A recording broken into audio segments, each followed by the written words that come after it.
আজ আমরা শিখব দুইটি রাশির গুণ কিভাবে করতে হয়। 3a স্কয়ার গুণ 4a। প্রথমে আমাদের সংখ্যাকে গুণ করতে হবে। 3 আর 4, 3 আর 4 এর গুণফল হলো 3 এ 4 12। এবার আমাদের a স্কয়ার আর a গুণ করতে হবে। যদি আমাদের ভিত্তি যদি একই রকম থাকে তাহলে আমাদের ভিত্তিটা প্রথমে লিখতে হবে, তারপরে যদি গুণ থাকে তাদের মাঝে তাহলে তাদের সূচক যোগ করতে হবে। এখানে সূচক আছে 2, এর সূচক আছে 1,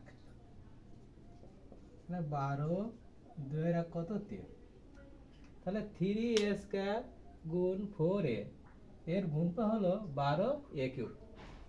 আমরা আরেকটা শিখি।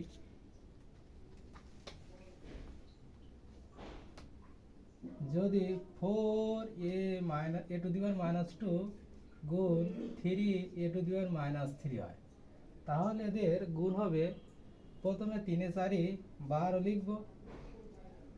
যেহেতু আমাদের ভিত্তি একই রকম আছে তাহলে ভিত্তি লিখব,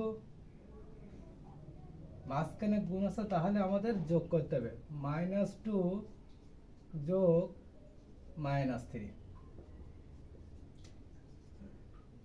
-2 প্লাস এ মাইনাস এ -3।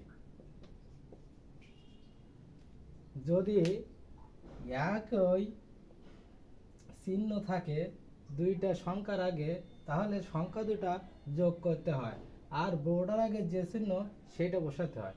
বোর্ডের আগে চিহ্ন মাইনাস, আর 3 আর 2 হচ্ছে 5। আমরা আরো একটা শিখি। আমরা আরো একটা গুণ শিখি।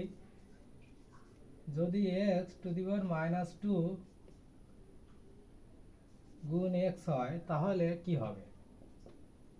এখানে আছে 10, x টু দি পাওয়ার -2 এর সহগ 10 আর x এর সহগ 1, তাহলে 10 আর 1 গুণ করলে হবে 10।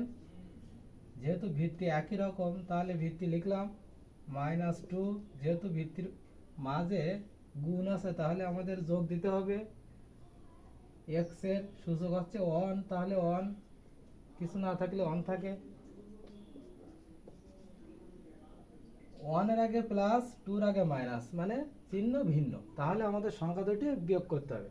তাহলে 2 থেকে যদি 1 বিয়োগ করি তাহলে 1 বড় কে 2, 2 এর আগে কি চিহ্ন মাইনাস, তাহলে মাইনাস। আমরা আরো একটা গুণ শিখি। যদি -2 p টু দি পাওয়ার 2 গুণ q টু দি পাওয়ার 2, তাহলে আমাদের কি হবে? -2 আর এর সহগ আছে 1, তাহলে -2 একে -2। যেহেতু আমাদের ভিত্তি একই রকম না তাহলে যা আছে তাই বসে যাবে। আমরা আরো একটা গুণ শিখি। যদি -4 গুণ -4 x টু দি পাওয়ার 3 হয় তাহলে আমাদের কি হবে? মাইনাসে প্লাস, 4 4 16। যেহেতু এখানে x নেই, ভিত্তি নেই, তাহলে আমাদের যা আছে এটা বসে যাবে।